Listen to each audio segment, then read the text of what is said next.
olunaku olwaleero ziri ennaku z'omwezi 8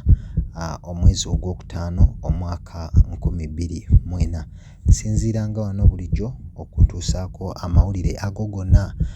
agaba gatambudde mu ggwanga Uganda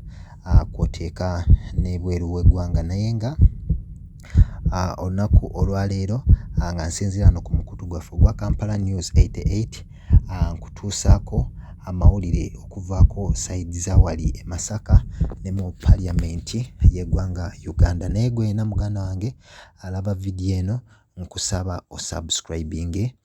olikinge ate okomentinge kw'oteeka n'okusharinga kwegamba vidiyo eno etuukire ddala wala ku bantu bangi ababeera batalabye oba ababa batannaba kutegeera amawulire ge tubeera tukutuusaako. Naye nga olunaku olwaleero bwe nzirako sayidi za wali e Masaka, amawulire ge twakafuna ye Speaker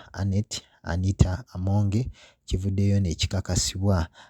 ng'omukyala ono bwe yakutte ensimbi eziri wakati wa Kawumbi-Kalamba n'akakwasa omwami amanyiddwa nga Mathias Mpuuga. Jjukira Mpuuga gye buvuddeko emabega awo ekibiina ki National Unity Platform kibadde kimulanga okwekubaana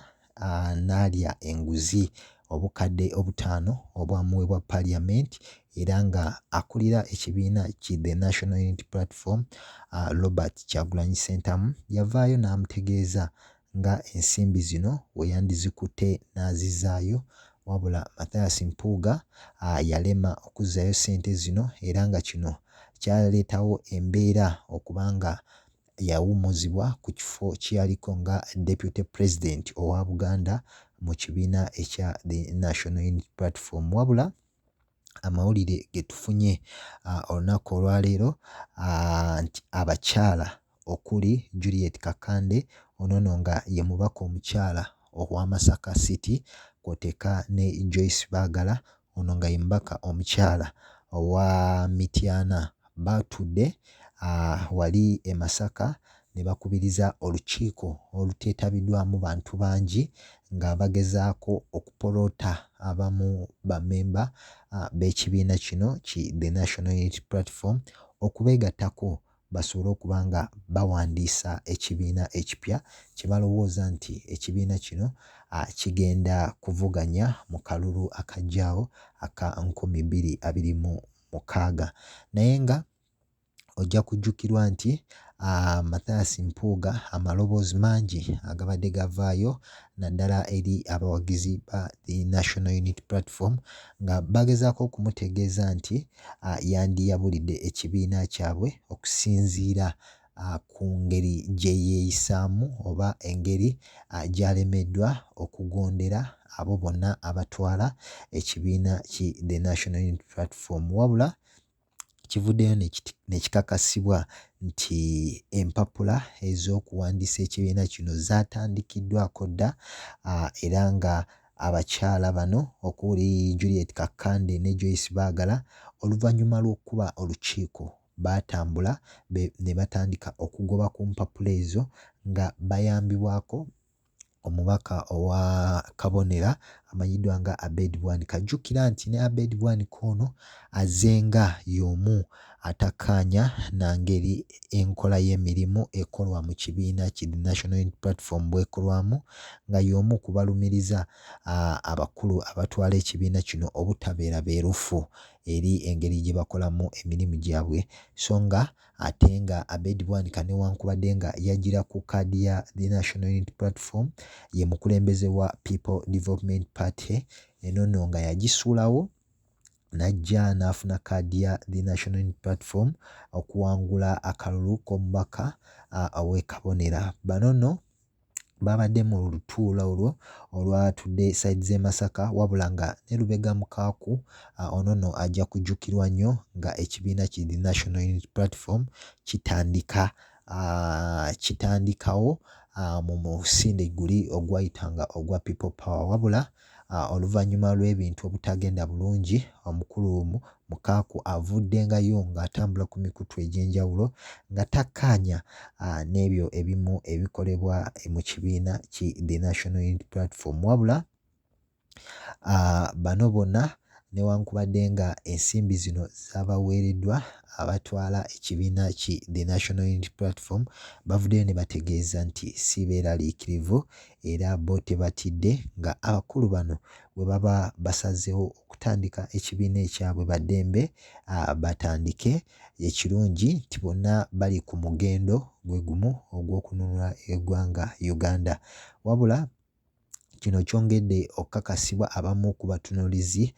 b'ebyobufuzi nti Mathias Mpuuga olukiiko luli lwe baatuulamu olwamuvaayo ne lumutegeeza nti aveeyo yeetonde olwatuulamu abakungu ab'enjawulo nga lwakulemberwamu Robert Kyagulanyi Ssentamu. Ojja kujjukirwa nti omubaka w'e Mukono Betty Namboozi yavaayo n'ategeeza nti Mathias Mpuuga yajja mu lukiiko olwo n'atuula era n'akakasa nti ensimbi ezo yazifuna wabula n'asaba aweebwe obudde okuddayo okwebuuza ku mikwano gye kw'oteeka ne famire ye wabula oluvannyuma lw'okugenda okwebuuza Mathias Mpuuga yavaayo nga akyusiza kkala nga yeegaanira ddala ebyo byonna ebyali mu lukiiko olwo nga kino nno kyongedde okutegeeza nti bino byonna Mathias Mpuuga byazze akola kitegeeza nti waliwo omuntu amubadde emabega ng'era abangi olunwe bazze balusimba mu Speaker wa Parliament Anita Among okubanga byamuli emabega era kino kizze kyeyoleka ne ku mikolo egy'enjawulo okubanga Speaker w'abeera Mathias Mpuuga naye w'abeera. Ojja kujjukira nnyo okugula obujoozi bw'emisinde gya Kabaka Mathias Mpuuga teyatambula na baludda luvuganya ab'ekibiina ekya The National Unity Platform ate twamulabako ng'alina Speaker Anita Among. Mu kiseera kye kimu ne tulaba Speaker ng'amukwasiza n'akakiiko akagezaako okulondoola